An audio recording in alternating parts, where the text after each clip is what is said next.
नाही त्यावेळेला स्वर्गीय आमचे मदन भाऊ नेते होते, त्यांनी आम्हाला विचारलं की चिन्ह नाही दिलं तर चालतंय का सभापती? चालतंय म्हणून सांगितलं. आणि पहिल्या या नगरपालिकेच्या निवडणुकीमध्ये महाराष्ट्रात असं पहिलं उदाहरण आहे की ज्या नगरपालिकेला पक्षाचं चिन्ह न देता इलेक्शन पार पडलं आणि त्यामध्ये आपण अपक्ष म्हणून 20 पैकी 12 सीट आणून आपली सत्ता स्थापन केली. मग त्यावेळेला पहिला नगराध्यक्ष म्हणून आपण रवी साळेनं केलं.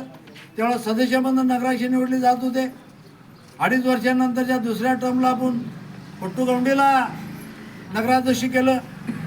सरपंच तर मग अनेक जणांना केलं. मग नसीर मोल्ला असतील, अतुल कांबळे साहेब असतील, संजय कांबळे असेल, महादेव कोळे असतील, राजू खाडे असेल, इक्बाल गवंडी असेल, अशा अनेकांना आम्ही ज्या ज्या वेळा संधी उपलब्ध झाली त्या वेळेला त्यांना काम करण्याची संधी दिलेली आहे. आणि मी या निवडणुकीमध्ये उभा राहायची माझी इच्छाही नव्हती. मी या सर्वांना सांगत होतो मी का आता या इलेक्शन लढवणार नाही.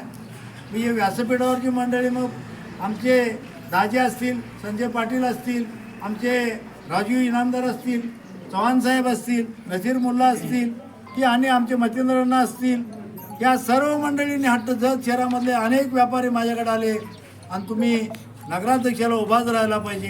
अहो मी म्हटलं 1992ला मी सरपंच होतो. 1997पर्यंत मी सरपंचकी पद भोगलेले आहे. त्यानंतर माझा आणि जनतेचा कुठं डायरेक्ट टच नाही किंवा संपर्क आलेला नाही. आणि आज 28 वर्षांनंतर मी परत जनतेसमोर मतं मागायला जाणं काय बरोबर नाही. आमच्या घरात एक दुर्दैवी घटना घडली वर्षापूर्वी, त्यामुळं मी नाराज होतो. आमच्या सुविधा पत्नी त्यांचं आकस्मिक निधन झालं, त्यामुळं राजकारण करायची माझी काही इच्छा बी नव्हती. आमचा चिरंजीव राजकारण करतोय, तो नगरपालिकेचा सदस्य होता, आज तो मार्केट कमिटी संचालक आहे. आणि परत मी राजकारणात यावं हा माझा काय मूड नव्हता, माझी इच्छाही नव्हती.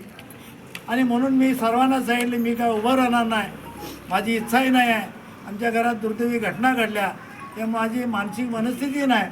परंतु सर्वच मंडळी शहरातले व्यापारी ऐकायला तयार नाहीत. रुळावरनं येता घसरलेली गाडी जर परत येता तुम्ही रुळावरती आणा आणि तुमच्याशिवाय ते आणणं शक्य होणार नाही.